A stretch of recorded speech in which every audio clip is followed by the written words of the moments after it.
Bonjour chers parents, bonjour chers frères et sœurs en lutte, bonjour chers opprimés. Je m'appelle Mathieu Daoudou, directeur de la société commerciale polyvalente.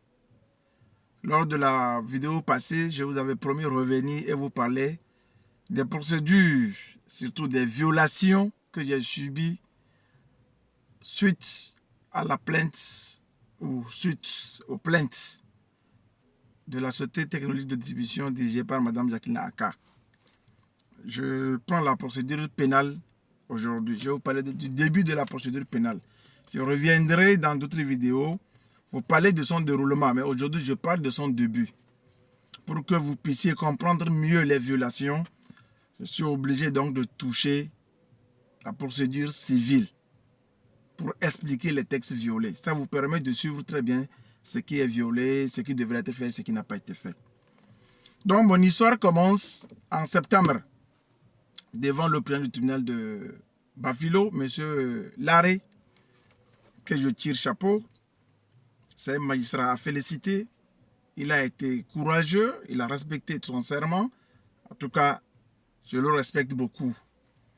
Donc on s'est retrouvé 2 fois devant le juge Larrey, qui nous a dit clairement, en tout cas en présence des 2 parties, que le dossier était purement civil et commercial, qu'il fallait donc le saisir au fond, afin qu'il ne puisse nous donner de termes et délais pour pouvoir payer la dette. C'est une dette que nous n'avons pas niée, nous l'avons contractée, c'est une dette qu'on n'a pas niée. Il leur a dit clairement que c'était un dossier civil. Donc moi j'ai dit qu'en bon africain, moralement en Afrique, ce n'est pas normal que toi qui dois à quelqu'un, tu le saisisses. Et moi j'ai dit je ne peux pas le faire, mais je me battrai pour payer la dette. Et j'ai dit devant le juge que j'avais un camion, quelqu'un qui faisait le clinker, on ramassait le clinker. Je reviendrai vous donner les détails aussi sur la saisie du camion, sur comment il est fini, il est saisi, déposé pendant 5 ans avant d'être près de 5 ans, avant d'être vendu aux enchères. Dans toute violation. Vous aurez aussi la procédure civile, vous allez tout écouter. Je vous détaillerai aussi comment ça s'est passé au niveau du camion. Donc je reviens, et donc le juge nous a écoutés, et j'ai refusé donc de saisir ma partenaire, et on est reparti. Une deuxième fois, on s'est retrouvé devant le juge, il nous avait donné rendez-vous, et j'ai encore dit je ne peux pas le faire. En tout cas, moralement, dans ma culture, c'est pas bien que, même si la loi me donne la force, moralement, ce n'est pas bien que je saisisse celui à qui je dois de l'argent pour demander terme et délai. Donc, on est reparti la seconde fois, là, c'était autour de 10 h, je suis rentré. Et l'après-midi, je suis allé au bureau, et la dame avait un militaire, en tout cas, qui suivait le dossier là, qui m'a appelé, je suis où? Je dis que j'étais au bureau, et il est arrivé, il dit qu'il devait venir me voir. Il vient, il rentre, c'est la police il rentre comme il veut me parler, c'est la police qui rentre, il m'a dit son portable pour qu'il rentre armé, avec un officier. Monsieur, vous êtes en état d'arrestation, pourquoi on ne me donne aucun mandat? On me ramasse à la police. J'ai dormi là-bas, on m'a présenté au procureur après 72 heures, je crois. C'était... en tout cas, j'ai dormi à la police, c'était 2 jours plutôt. Demain, la police m'a déféré, le lendemain, c'était devant le procureur.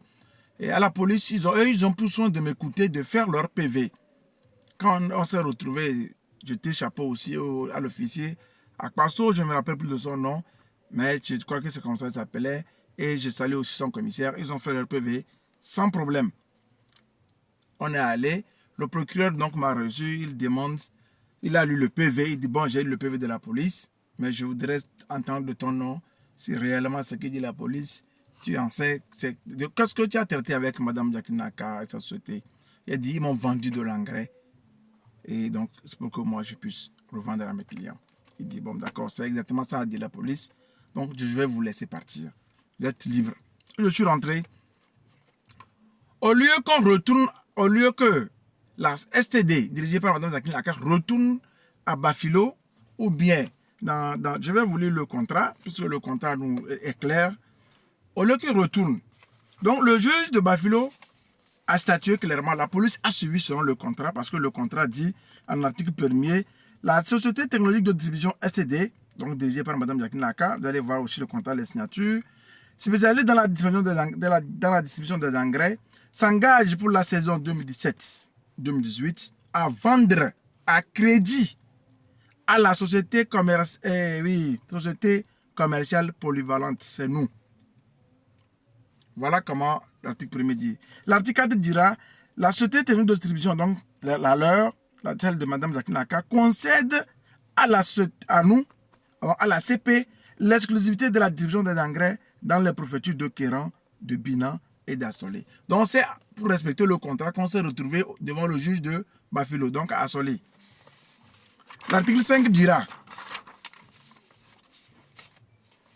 que la SCP, donc nous, s'engage sous sa responsabilité à assurer la vente des engrais à lui livrer par la STD. La SCP, donc nous, prend en charge les frais de magasinage et autres frais y afférents, en l'occurrence les salaires des gardiens et des magasiniers. Ce qui signifie que on nous a vendu, donc c'est à nous d'embaucher nos employés et de les gérer. Si on ne vous a pas vendu, vous ne pouvez pas, on ne peut pas vous embaucher les gens. Et qui va les payer? C'est votre patron qui va les payer. Voilà le problème. Déjà, avec le contrat, c'était clair. Et en article 7, on a dit les parties s'engagent à exécuter leurs obligations de bonne foi. Tout litige qui naîtra, c'est toujours les litiges qui ça arrive dans les affaires, tout litige qui naîtra de l'exécution de du présent contrat sera réglé devant le tribunal de première instance de l'une des 3 préfectures couvertes par le contrat, par ce présent contrat. Donc, c'est pourquoi on s'est trouvé devant le juge de Bafilo. Et donc, c'est ce que la police également a constaté et a dit que c'était commercial. Le procureur m'a lâché, je suis parti. Nous en étions là quand la journée qui a suivi, on était à la maison.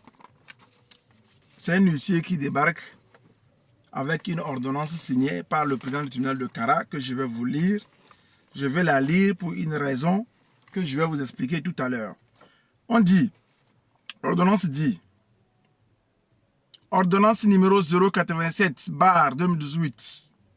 Nous, Lamine Babayara, président du tribunal de première instance de Kara, vu la requête qui précède, écoutez bien, vu la requête qui précède, les motifs exposés, suivez-moi, hein, les motifs exposés et les pièces jointes.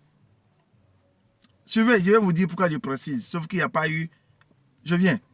Vu l'article 54 de l'acte uniforme portant organisation des procédures simplifiées de recouvrement et des voies d'exécution, entendu que la créance paraît fondée en son principe, autorisons la société technologique de distribution entre parenthèses STD, SARL, ayant son siège à Lomé, 6 à Yernové, rue 17, maison 268, BP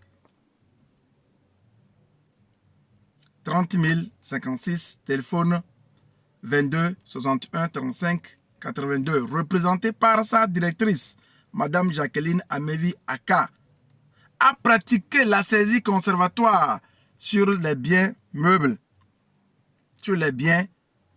corporels et incorporels de la société commerciale polyvalente SALU et de M. Machi Daoudou, directeur, de M. Machi Daoudou, son directeur, pour valoir sûreté et avoir paiement de la créance évaluée provisoirement à la somme de 11 803 695, dont détail suit. Montant de la créance 60 980 200 francs. Frais de justice et de recouvrement 9 147 030 francs. TVA 18%, 1 646 465 francs. Coût de la présente, frais d'ouverture de dossier 25 000.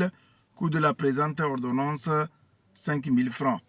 Soit un total de 11 803 695 francs. Ordonnons en outre l'immobilisation du véhicule gros porteur marque MAN immatriculé 9269 AX appartenant à M. Machi Daoudou.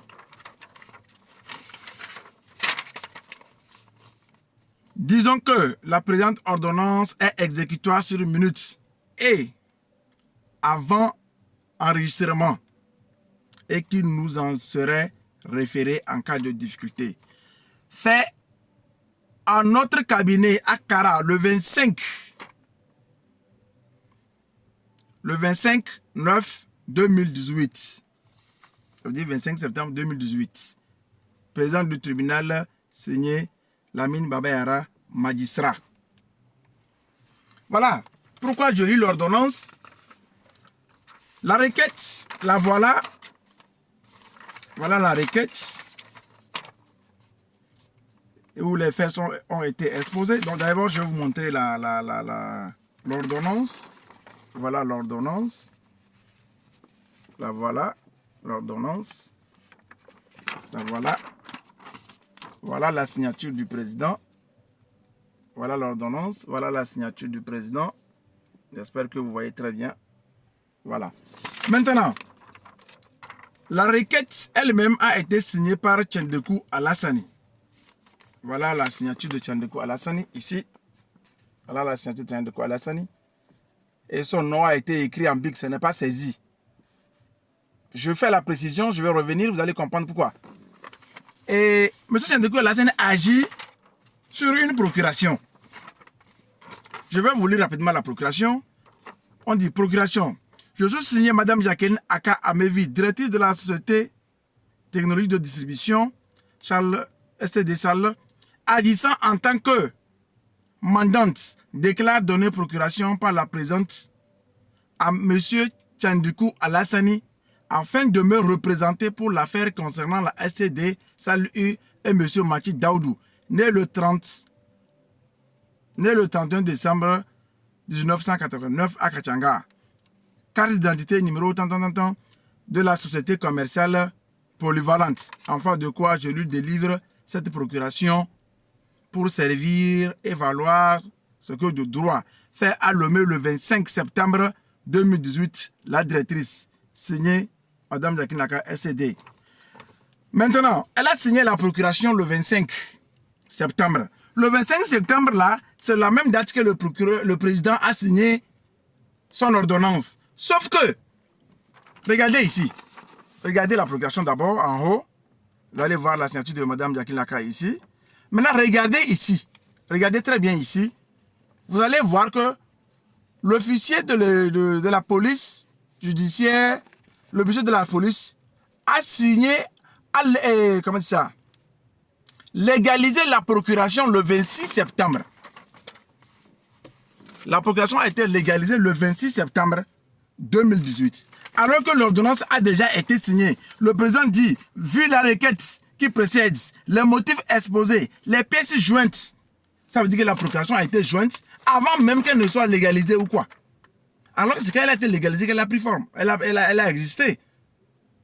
Mais le président a déjà signé son ordonnance depuis le 25 et c'est le 26 que l'officier, lui, il légalise la procuration. Voilà la première bavure du président du tribunal de Kara. Voilà. Je reviens, nous sommes toujours sur la procédure pénale. Je vais vous dire pourquoi en fait il y a eu des déviations dans la procédure pénale.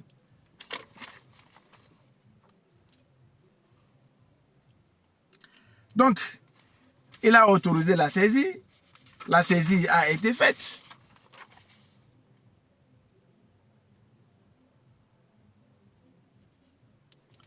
Et nous sommes...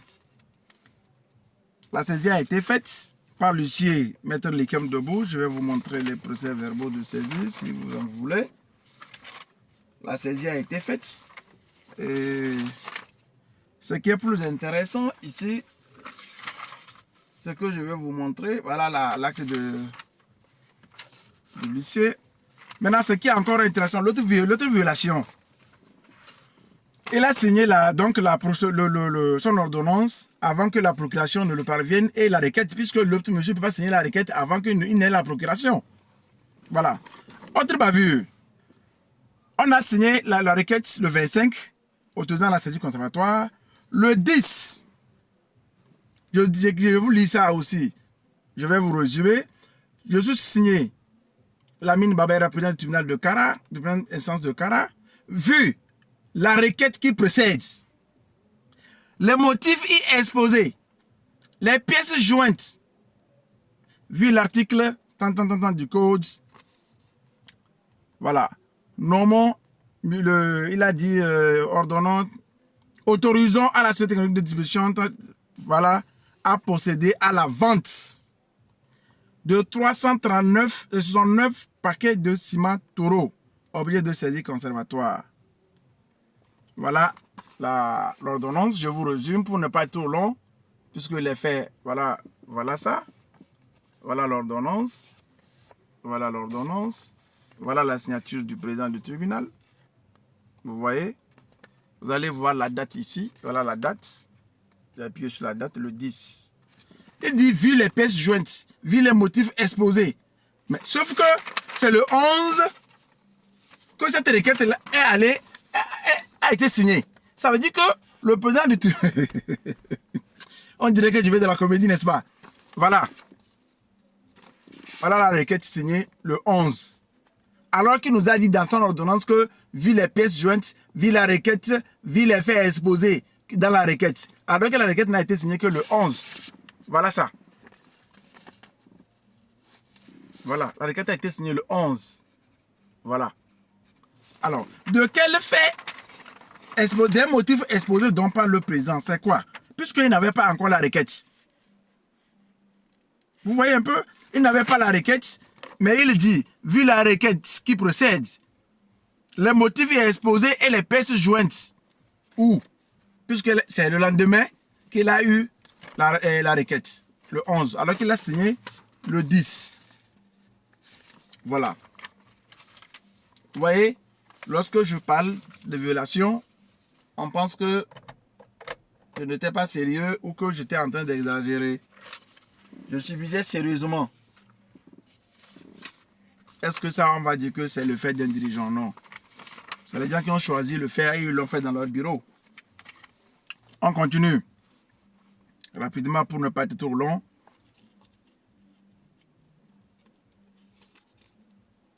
Le président du tribunal, après ça, a ordonné le 11, il a signé, le même président du tribunal, il a signé notre requête. Voilà. L'injonction de payer. Le 10, il a signé l'autorisation de vente. Le 11, l'injonction de payer. Ça veut dire d'abord, un, il n'avait pas la requête lui sollicitant d'autoriser la vente, mais il a signé. On ne sait pas, c'est après qu'il leur a dit d'envoyer leur requête pour conformiser ou quoi, on ne sait pas. En même temps, le 11, il signe l'injonction de payer. Document qui devait nous parvenir avant celui des ventes et autres. Parce que c'est ça qui déterminera si la dette, on allons débattre devant le président, c'est ça qui introduit même les débats, on puisse définir si la dette existe ou non. C'est en ce moment qu'on nous envoie l'injonction de payer. Et c'est ça qui a été notre malheur avec la procédure pénale. Sinon, si on avait laissé passer l'injonction de payer et que le président a fait ce qu'il voulait faire, tout ce qu'il a préparé, ses intérêts qu'il protégeait, si on l'avait laissé les protéger, certainement que nous n'irons pas en prison. Voilà, c'est signé le 11. Vous allez bien voir ça. Signé le 11, vous allez voir ça avec le nom du président. Vous allez voir ça ici, avec le nom du président. C'est signé le 11. Nous avons eu le malheur de former opposition à cette ordonnance d'injonction de payer. Voilà notre opposition. Voilà notre opposition qui a été enroulée le 5 novembre. Voilà notre opposition. Opposition à l'injonction de payer. Voilà ça. Qui a été enroulée le 5. Voilà le reçu d'enroulement. Voilà le reçu d'enroulement. Vous allez approcher un peu de la caméra. Le reçu d'enroulement. Vous allez voir ça. Donc, lorsqu'on a fait l'enroulement, le 5 novembre, c'est comme on dit, mais le monsieur là, qu'est-ce qu'il veut dire? Qu'il veut défendre ses droits. Ok, si c'est ses droits qu'il veut défendre, on va le montrer un peu. Et c'est en ce moment que la procédure pénale revient. Le procureur, là j'étais malade, je suis allé à l'hôpital, je suis revenu de l'hôpital, je suis arrivé à peine resté à la maison. On sonne, c'est la police. Elle ouvre. Voilà. en encerclant mes autres vont jusqu'à derrière ma fenêtre. On ne sait pas si penser que j'allais fuir ou quoi. On m'arrête, direction la police. Je restais du matin au soir. Je ne sais même pas pourquoi on m'a arrêté. On ne m'a rien notifié. C'est le lendemain, et plutôt le soir à 17 h qu'on m'a présenté au procureur. Voilà là où commencent les violations sur la procédure pénale. Voilà le code pénal togolais. Voilà le code pénal togolais. Je vais l'ouvrir devant vous. Voilà. C'est lui que j'ouvre comme ça.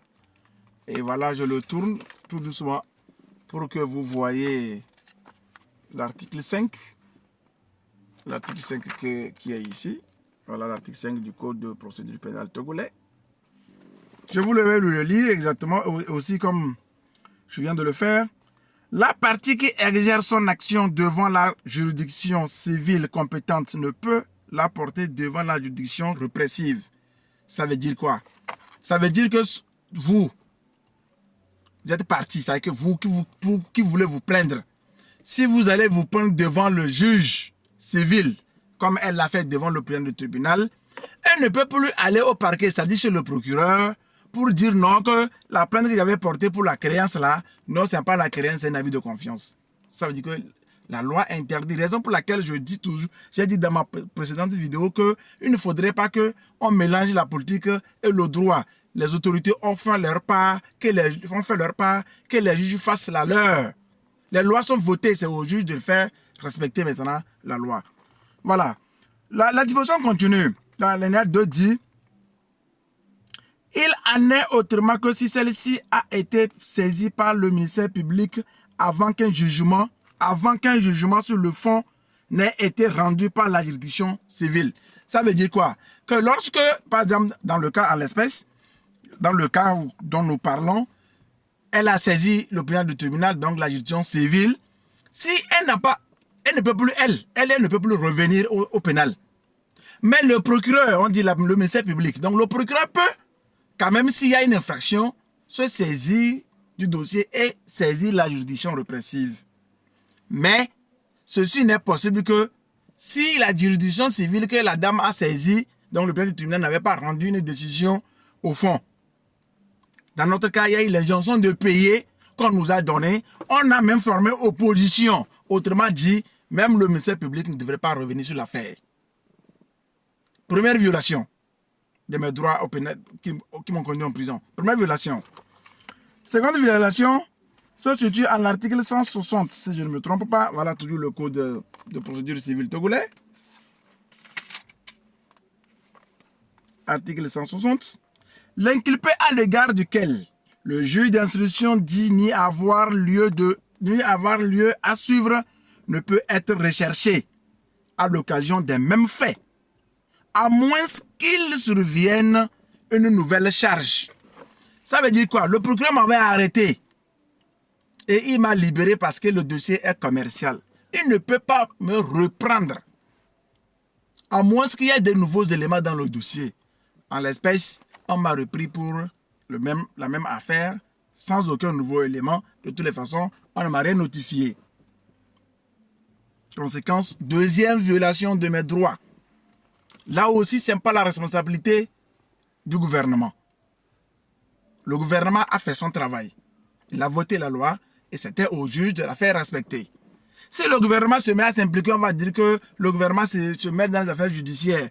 On a laissé l'indépendance des juges. Mais c'est eux qui ont choisi, ce n'est plus le gouvernement. Voilà le début de la procédure pénale. Les premières violations de mes droits. On est allé, je vais vous résumer ça rapidement. Je vous ai déjà montré les preuves. Il ne fallait pas donc violer l'article 5 du code de procédure pénale que je viens de vous lire. Il ne fallait pas violer l'article 60 du code de procédure pénale.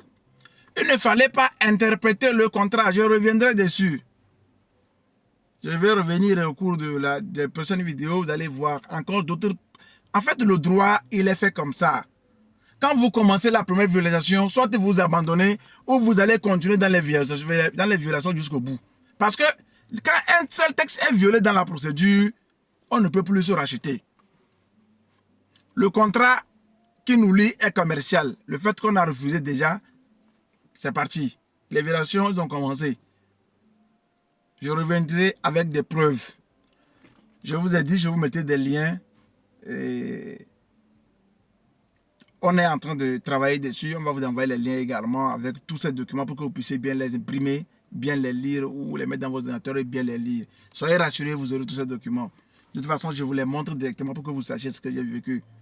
Et voilà le début de la procédure pénale.